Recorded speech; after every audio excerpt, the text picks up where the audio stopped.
মাঝ নদের পানিতে নেমে নৌকা ঠেলছেন মাঝি, কেননা ডুবোচর জেগে উঠেছে নদে।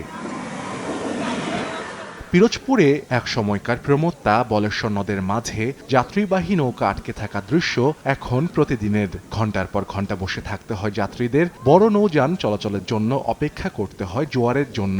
এলাকাবাসী বলছেন, পানি উন্নয়ন বোর্ডের অবহেলার কারণে নাব্য সংকট সৃষ্টি হয়েছে নদে। এদিকে প্রবাহ কমে যাওয়ায় পানি সংকট দেখা দিয়েছে পৌরসভার একমাত্র ওয়াটার ট্রিটমেন্ট প্ল্যান্টে। এ কারণে সংকটে দেখা দিয়েছে সুপেয় পানিরও। 30 থেকে 35 হাত পানি ছিল গভীরতা। সমস্ত দেশে ব্রিজ, সুইচ গেট এর কারণে আমাদের নদীটা সম্পূর্ণ সবচাইতে ক্ষতিগ্রস্ত হয়েছে। শহর রক্ষা বাঁধের নামে যে অপরিকল্পিত ব্লক ফেলানোর কারণে নদী ভরে গেছে, মাইলের পর মাইল চর পড়ে গেছে নদীর দুই পাশে আর কি। কার্গো লঞ্চ, স্টিমার এগুলা কোনো কিছুই আসতে পারে না, শুধুমাত্র চরের কারণে। পানির অভাবে কৃষি কমে গেছে, ধান কমে গেছে, এমনি অন্য অন্য গাছ গড় ধান তার লাল হয়ে যেতেছে।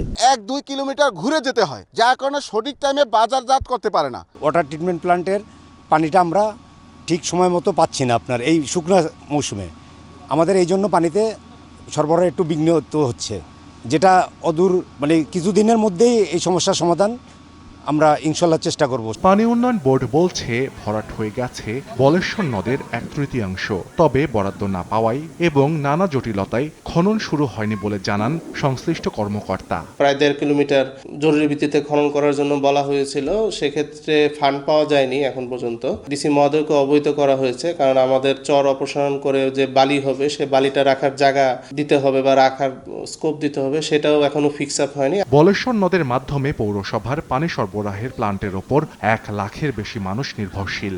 আর এ নদের পানির ওপর নির্ভর করে কমপক্ষে 15,000 হেক্টর জমির চাষাবাদ হয়।